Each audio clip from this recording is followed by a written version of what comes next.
मांगना हमेशा उससे चाहिए जो दे सकता हो, उससे भी क्या मांगना जो किसी और से मांगता हो। हरे कृष्ण दोस्तों, आज जो मैं आपको सुनाने जा रही हूँ वह एक अद्भुत अनुभव है।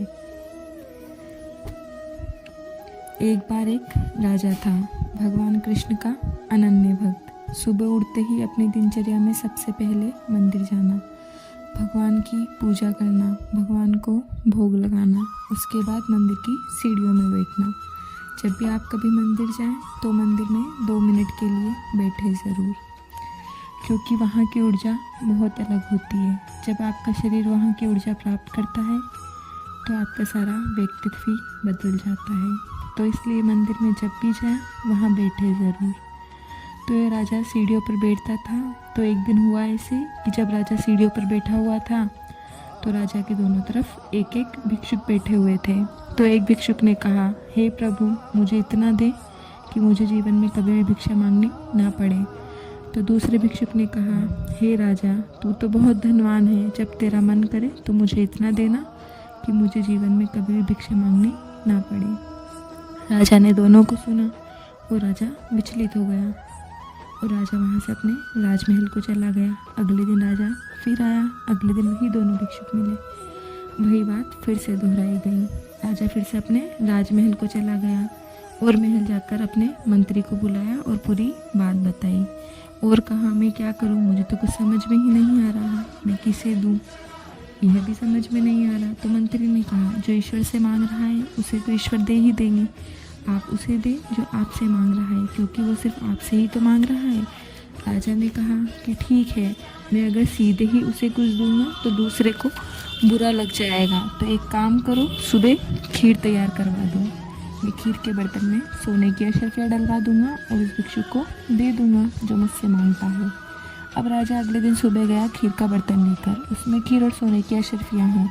भगवान के दर्शन किए और सीढ़ियों में आकर बैठा। जैसे ही उस भिक्षुक ने कहा, हे राजा, मुझे इतना देना कि मुझे आगे जीवन में कभी भी किसी से भिक्षा मांगनी ना पड़े।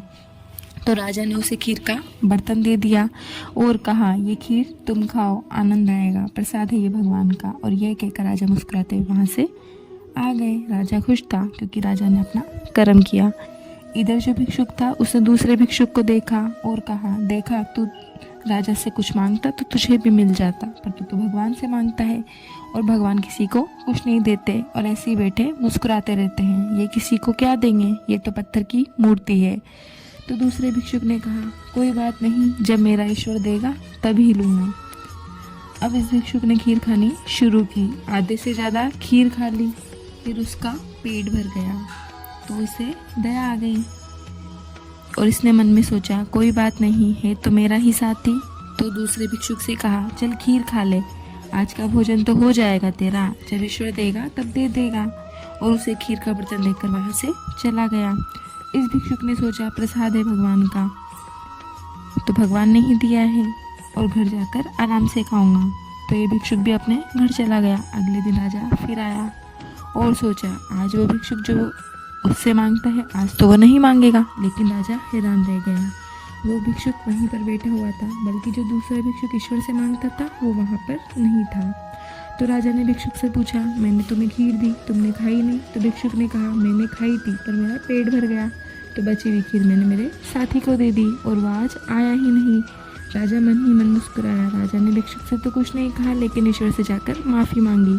राजा ने खुद के लिए सोचा, तू देने वाला कौन होता है, वो ईश्वर से मांगता था तो ईश्वर ने उसे दे दी, और मेरी क्या हैसियत है कि मैं किसी को कुछ दूँ। राजा ने क्षमा मांगी और राजा वहाँ से चला गया। दोस्तों, राजा को देने वाला भी ईश्वर ही है।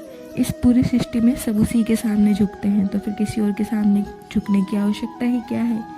जो भी दिल की इच्छा है, जो भी आपके मन में, जाकर के सिर्फ अपने ठाकुर को बताओ, अपने कान्हा जी को बताओ, अपने भगवान को बताओ, अपने ईश्वर को बताओ, क्योंकि दुनिया का बड़े से बड़ा व्यक्ति, हर प्राणी, सब उन्हीं के सामने झुकते हैं।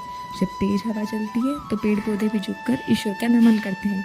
तो आज के बाद निश्चिंत हो जाओ, किसी के सामने झुकने की आवश्यकता नहीं है, किसी से कुछ मांगने की आवश्यकता नहीं है, क्योंकि ईश्वर स्वयं सब देंगे। अपने विश्वास को मजबूत रखो, अपना ख्याल रखो।